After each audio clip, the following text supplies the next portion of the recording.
राजा बड़ी बड़ी कमरिया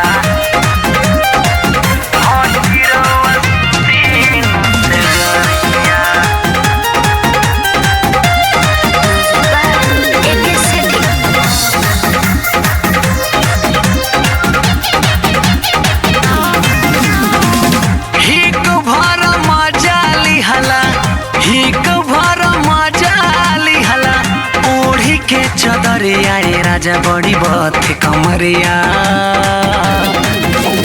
राजा बड़ी बथे कमरिया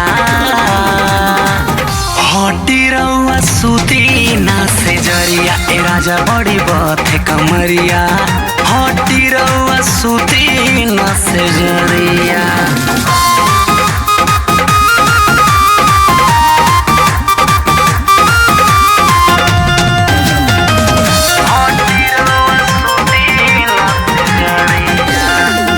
जानू जानू कही के दिहल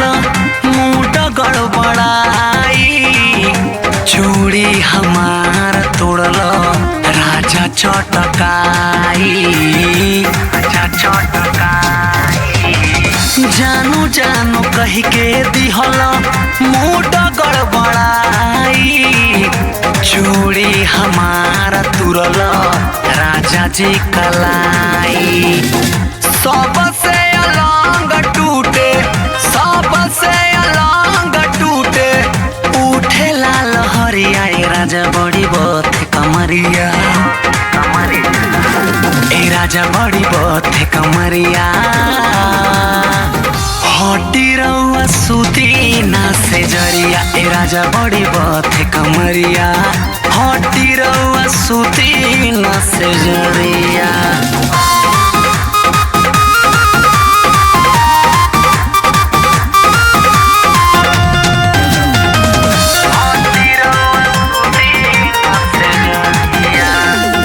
चार बजे भोरवे में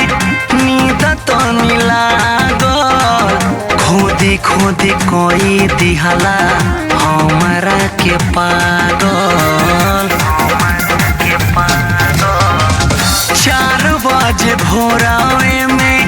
नींद तो लागल खोदी खोदी कोई दिहला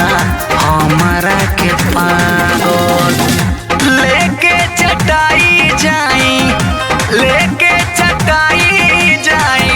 घर के बहरिया राजा बड़ी बथे कमरिया राजा बड़ी बथे कमरिया हड्डी रउआ सूती ना से जरिया राजा बड़ी बथे कमरिया हड्डी रउआ सूती ना से जरिया।